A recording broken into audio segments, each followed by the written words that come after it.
Yun oh! At nagbabalik. Ganda dito. Dito tayo ngayon sa Perlas ng Silang. Magpapagabi tayo dito. Para din tayo nasa Baguio. Kumpleto. May restaurant, coffee shop. Syempre, sunflowers. At maraming flowers. Syempre, meron dong. Yan, strawberry. Strawberry picking. Let's go, let's go, let's go. Okay dito.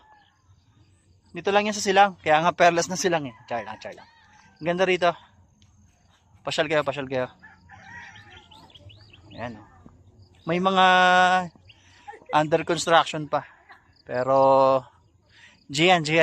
Sa susunod siguro, mga 1 to 2 months, okay na yan. Tsaka marami rin taong napunta. Siyempre, restaurant, tas pasyalan na rin. Ang luwang niya, ha? Pagod ako kakatakbo. Ayun lang. Babush!